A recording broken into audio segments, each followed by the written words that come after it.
Telugu capital భక్తి టీవీకి స్వాగతం సుస్వాగతం. నేను శ్రీలక్ష్మిని. మనతో ఈరోజు విద్యావేత్త ఆధ్యాత్మికవేత్త డాక్టర్ శ్రీ విజయలక్ష్మి గారు ఉన్నారు. విజయలక్ష్మి గారు నమస్కారం అండి. నమస్కారం శ్రీలక్ష్మి గారు. విజయలక్ష్మి గారు, పంచమాంగళ్యాలు అంటారు కదా, మాంగళ్యాల గురించి వివరించండి. మాంగళ్యము అంటే మంగళప్రదమైనది అని అర్థం. మాంగళ్యం అంటేనే అది మంగళప్రదమైనది అని అర్థం. సౌభాగ్యకరమైనది, మంగళకరమైనది అని అర్థం.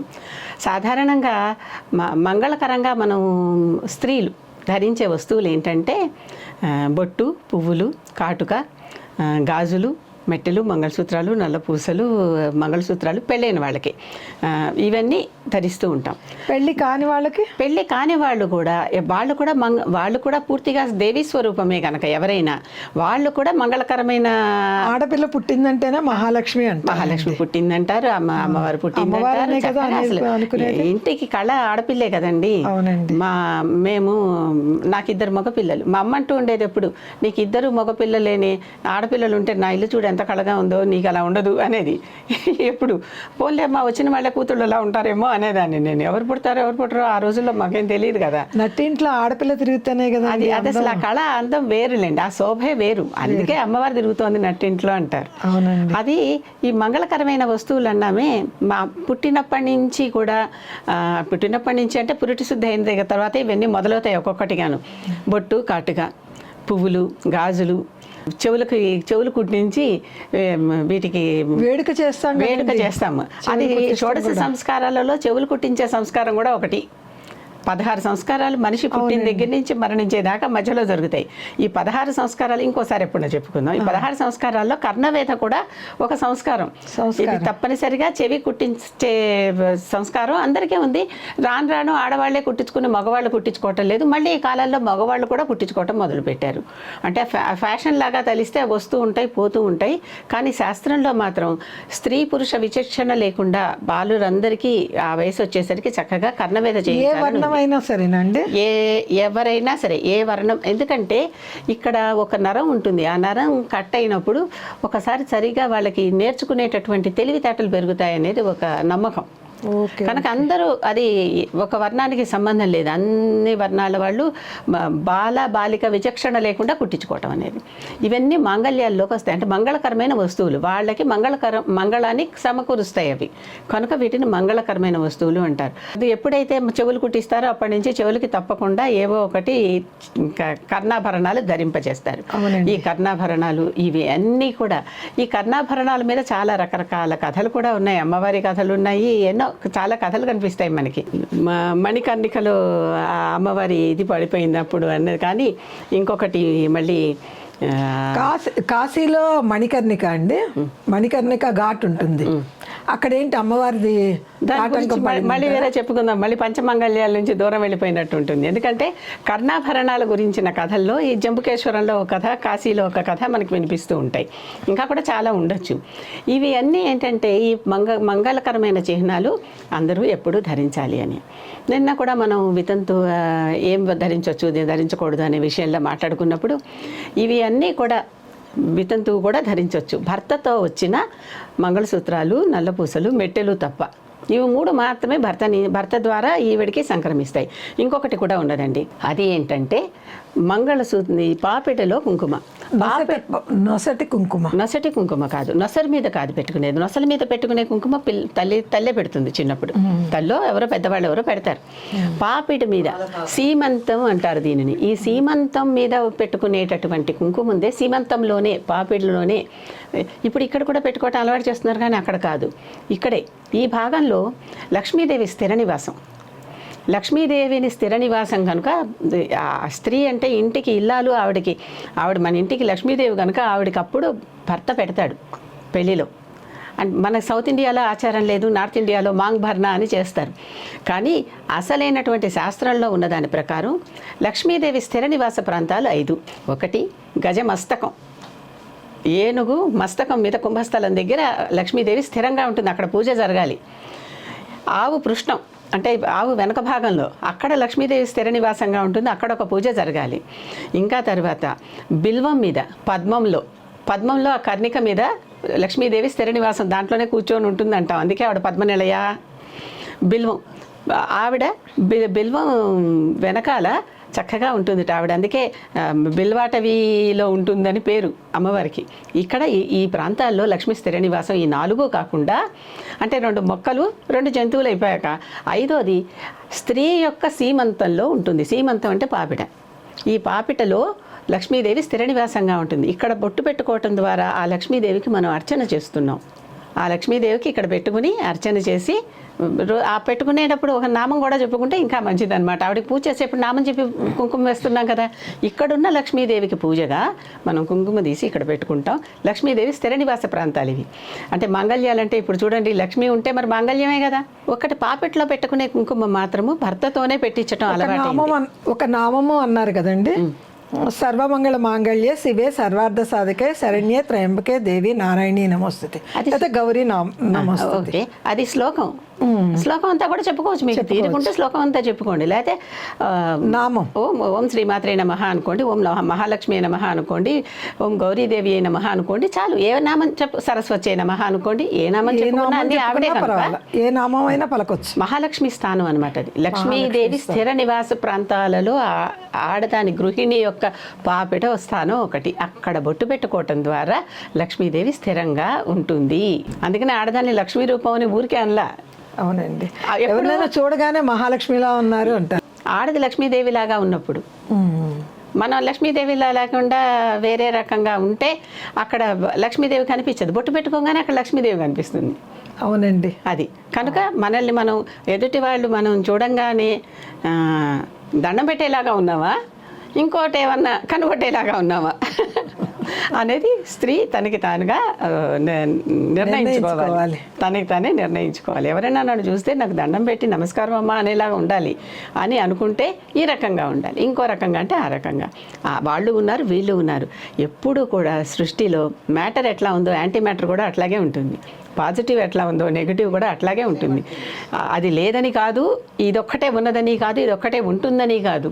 2 బ్యాలెన్స్ చేస్తూ మధ్యలో విరాట్ పురుషుడు ఉంటాడు. కనుక ఇవి 2 ఎప్పటికప్పుడు బ్యాలెన్స్ అవుతూనే ఉంటాయి. దైవీ శక్తి ఉంటుంది, అసుర శక్తి ఉంటుంది, 2 ఉంటూ ఉంటాయి.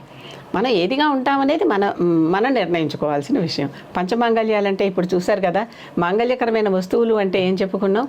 పంచ అంటున్నాం, 5 అంటున్నాం. అంటే బొట్టు, కాటుక, పువ్వులు, గాజులు, కాలికి మంజీరాలు, పసుపుతో కూడిన మంజీరాలు. పసుపుతో అంటే పసుపు రాస్తాం కదా, పసుపు రాసిన కాళ్ళకి మంజీరాలు.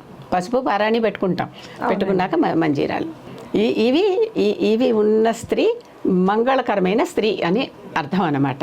మళ్ళీ సువాసిని అని కాదు ఇక్కడ. అంటే భర్తతో ఉన్నటువంటప్పుడు పూర్తిగా మట్టెలు, మంగళసూత్రాలు, నల్లపూసలు కూడా ఉంటాయి.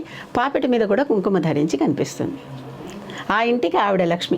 ఆ విధంగా ఇది సంగతి. మాంగళ్యాలు అంటే పూర్వ సువాసినిలు బొట్టు పెట్టుకోవచ్చు కానీ పాపిట్లో పెట్టుకోకూడదు. పాపిట్లో భర్త చేత పెట్టించడం మొదలవుతుంది కనుక భర్తతో వచ్చినట్టుగా దానిని భావించాలి.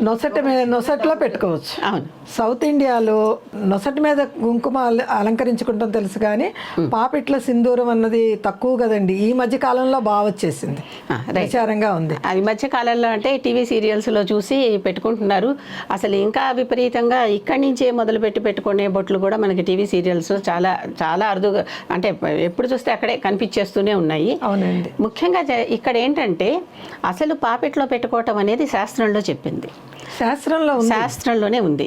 ఉన్నాక మీరు ఇలాంటివన్నీ మదాలస చెప్పినట్లుగా ఇవన్నీ మార్కండేయ పురాణంలో కనిపిస్తాయండి. స్కంద పురాణం, మార్కండేయ పురాణంలో ఇవన్నీ కనపడతాయి మనకి. సదాచారము అని కనిపిస్తుంది. మదాలసోపాఖ్యానం అని అదొక ఆఖ్యానం. దాని గురించి మళ్ళీ విడిగా వేరే చెప్పుకుందాం. ఆవిడ ద్వారా, ఆ పాత్ర ద్వారా పురాణకర్త చెప్పించాడు. వాటిల్లో మీకు సదాచారాలు అని చెప్పారు. ఆ సదాచారాలలో ఇవన్నీ కూడా ఉన్నాయన్నమాట. అంటే ఎక్కడ రిఫరెన్స్ అంటే దీనికి ఎక్కడొక్కడ ఉండాలి కదా. ఇప్పుడు మీరే నేను విజయలక్ష్మి కృత అనో శ్రీలక్ష్మి కృత అనో పుస్తకం రాసేసి పడేసి ఇవన్నీ పాటించాలంటే ఎవరు వింటారు, ఎవరు వినరు. మళ్ళీ ఆ పుస్తకం మనకే ఇచ్చేసి నువ్వే ఉంచుకో అంటారు. కనుక అది ఎక్కడ ఉన్నది, అసలు మన శాస్త్రంలో ఎక్కడ ఉన్నది అంటే అక్కడి నుంచి అన్నీ ఇవన్నీ ఉన్నాయి. ఈ షోడశ సంస్కారాల్లో ఇవన్నీ ఉన్నాయి. అక్కడ ఈ సీమంతంలో పెట్టడం అనేది మనకి సౌత్ ఇండియాలో నెమ్మదిగా ఎట్లా పోయిందో ఆచారం పోయింది. ఆ మాట యథార్థమే. ఎలాగైతే మనకి వితంతువులకి బొట్టు తీసేయటం అనే ఆచారం వచ్చిందో ఉందో అలాగే పాపిట్లో బొట్టు పెట్టుకునే ఆచారం పోయింది. ఎంతోమందికి ఇప్పుడు అక్కడ లక్ష్మీదేవి స్థిర నివాస ప్రాంతం అంటే తెలియట్లేదు. అది లక్ష్మీదేవి స్థిర నివాస ప్రాంతం. మా స్త్రీ అంటే ఇల్లాలి యొక్క గృహిణి యొక్క పాపిడే అనేది ముత్తైదు పాపిట్లోనే, బాల పాపిట్లో కాదు, ముత్తైదు పాపిట్లో లక్ష్మీదేవి పాపిట్లో స్థిర నివాస ప్రాంతం. అవునండి, పెళ్లి కాకముందు పెట్టరు కదా, కుంకుమ ధరిస్తారు కానీ పాపిట్లో పెట్టరు. పెళ్ళైన స్త్రీనే నిజాయితీగా చెప్పాలంటేనండి కొంచెం దేవుడికి దండం పెట్టుకుని అంటే కృతజ్ఞత చెల్లించుకొని చెప్తున్నా. నా చిన్నప్పుడు కంచి పరమాచార్య మేము చదువుకున్న స్కూల్లో చెప్పిన ప్రవచనంలో చెప్పారు, ముత్తైదు పాపెట్లో లక్ష్మీదేవి స్థిర నివాసం ఉంటుంది, అక్కడ బొట్టు పెట్టుకోవాలి అని. నా చిన్నప్పుడు అంటే సుమారు 50-55 కిందట మాట, 50-55 కిందట కంచి చంద్రశేఖరేంద్ర సరస్వతి పెరియ అని పెరియ స్వామి లేకపోతే పరమాచార్య అని ఇప్పుడు అంటున్నారు. ఆయన వెళ్ళిపోయారు కదా, ఇప్పుడు అంటున్నారు. ఆయన ఆనాడే ముత్తైదువ పాపిటిలో లక్ష్మీదేవి స్థిర నివాసం ఉంటుంది, అక్కడ కుంకుమ పెట్టుకుని బొట్టు దండం పెట్టుకోవాలి అని చెప్పారు. ఎంత గొప్ప విషయం అండి. అంటే ఇది కొత్తగా నేను కల్పించి చెప్పింది కాదు. ఎప్పుడైనా ఎవరైనా పరమాచారి పాత వీడియోలో పాత పుస్తకాల్లో ఏదో ఈ మధ్య పరమాచారి వైభవం అన్న కొత్తగా పుస్తకం కూడా రిలీజ్ అయింది. అవి కొనుక్కుని చదువుకోవచ్చు, వాటిలో దొరకచ్చు. ఎందుకంటే ఎప్పుడో అప్పుడు చెప్పింది వీళ్ళు మళ్ళీ పెట్టారా లేదా అనేది కాదు, ఆయన దగ్గర స్వయంగా నేను విన్నటువంటిది. స్వయంగా విన్నారు, నేనే స్వయంగా విన్నాను. అలాంటి ప్రాంతాలు కొన్ని ప్రత్యేకంగా లక్ష్మీదేవి స్థిర నివాస ప్రాంతాలు ముత్తైదు పాపిడి కనుక ఇది సౌభాగ్య చిహ్నం. ముత్తైదు పాపిడి అంటే ఇప్పుడు ఏమైంది, ఇప్పుడు భర్త పోతే విసర్జించాల్సినవి కేవలం మంగళసూత్రాలు, నల్ల పూసలు, కాలిమెట్టెలు, ఇది పాపిట్లో సింధూరం అంతే, పాపిట్లో సింధూరం. అందుకే పెళ్లి కాని వాళ్ళు పాపిట్లో సింధూరం పెట్టుకోరు, పెళ్ళైన వాళ్ళు పాపిట్లో సింధూరం పెట్టుకుంటారు. సౌత్ ఇండియాలో ఆచారం లేని మాట. ఆచారం అంటే ఎలా పోయిందో మర్చిపోయాం అంతే, నెమ్మదిగా అయ్యో మర్చిపోయాని అనుకుంటాం చూడండి. అలా మర్చిపోయిన ఆచారాల్లో అలా తరతరాలుగా మర్చిపోయి ఒక ఆచారం మరుగున పడింది, అంతేగాని లేక కాదు, మరుగున పడింది, పాటించడం తగ్గిపోయింది. ఇప్పుడు పెట్టుకునేటటువంటి ఆడపిల్లలు బొట్టు పెట్టుకుంటుంటే అసలు ఉందా లేదా అని దగ్గరికి వెళ్ళి ఒకసారి చూడాల్సిన పరిస్థితి ఏర్పడుతుంది. ఒక్కోసారి అక్కడ ఏదన్నా ఒక లైట్ వెలిగితే అక్కడ ఏదో ఒక రాయి లాంటిది పెట్టుకుంటారు, అది మెరిస్తే అప్పుడు అమ్మ బొట్టు పెట్టుకున్నారు అనిపిస్తోంది. అంతే, అలా కాకుండా ప్రస్ఫుటంగానే కనిపించేలాగా పెట్టుకోవాలి. అది మన దృష్టి దోషాన్ని కూడా తగ్గిస్తుంది. ఎదుటికుండా వాళ్ళ దృష్టి మన బొట్టు మీద మొదటిసారి పడితే ఆ దృష్టి దోషం అనేది అక్కడికి పోతుంది. అక్కడున్న ఆ ఆజ్ఞాచక్రం దగ్గర ఉన్నటువంటి ఆ కుంకుమ మనల్ని అన్ని రకాలుగా కాపాడుతోంది. చాలా అద్భుతం అండి. అన్ని రకాలుగా మనల్ని కాపాడుతుంది అనమాట. ఎదుటి వాళ్ళ దృష్టి దోషం మన మీదకి రాకుండా కాపాడుతుంది. అందుకనే అందరూ బొట్టు పెట్టుకోవాల్సిందే. అక్కడ ఏదో ఒకటి, పురుషులు కూడా పెట్టుకోవాల్సిందే. స్త్రీలు పెట్టుకోవాలి, పురుషులు పెట్టుకోకూడదు అనే నియమం కూడా లేదు. పురుషులు కూడా పెట్టుకోవాల్సిందే. ఏదో ఒక చూర్ణం, భూమి నుంచి వచ్చిన విభూది కానీ, లేకపోతే గంధం కానీ, కుంకుమ కానీ, వీళ్ళు ఒక రకమైన తెల్ల నాపరాయి నుంచి వచ్చినటువంటి బొట్టు పెట్టుకుంటారండి వైష్ణవులు, అది కానీ. ఇంకొకటి పంధర్పూర్లో చూశాను, అక్కడ నల్లరాళ్ళు కూడా దొరుకుతాయి. ఆ నల్లరాళ్ళ నుంచి తీసిన నల్ల బొట్టు కూడా పెట్టుకుంటారు. నల్లగంధం అది నేలలో సహజంగా వచ్చిన రాయే, అది కూడా ఆ రాయితో తీసినటువంటిది కానీ చక్కగా పెట్టుకుంటారు. అంటే అది పెట్టుకోవాలి. నేను కొనుక్కుని తీసుకొచ్చి చాలా కాలం ఇంట్లో పెట్టా, కానీ నల్లబొట్టు పెట్టుకునే అలవాటు, అది చెప్పాను కదా కొన్ని ఆచారాలు మరుగున పడిపోయాయని, అలవాటు లేక ఎప్పుడు చూసినా గుర్తు లేక పెట్టుకోవాలి. తర్వాత ఏదో గుళ్ళో ఇచ్చేసా, వాళ్ళైనా వాడుకుంటారని. ఈ రకంగా తప్పనిసరిగా నుదుటి మీద పురుషుడు లేదు, స్త్రీ లేదు, అందరికీ ఉండాల్సిందే. ఎందుకంటే ఇవన్నీ మనకి రక్ష కల్పించేవి, మంగళప్రదమైనవి, ఇంటికి మంచివి. ఆ పాపెట్లో బొట్టు చూడంగానే ఎదుర్కొండా వాళ్ళకి లక్ష్మీదేవి దర్శనం కావాలి. అక్కడ ఉన్నది కదా లక్ష్మి అని దండం, ఎందుకంటే లక్ష్మీదేవి అక్కడ కనిపించాలన్నమాట అందరికీ. అటువంటి రూపంలో మనం ఉండాలి. స్త్రీ ఉండాల్సిన పద్ధతి అది. పంచమాంగళ్యాలకున్న విలువ అది.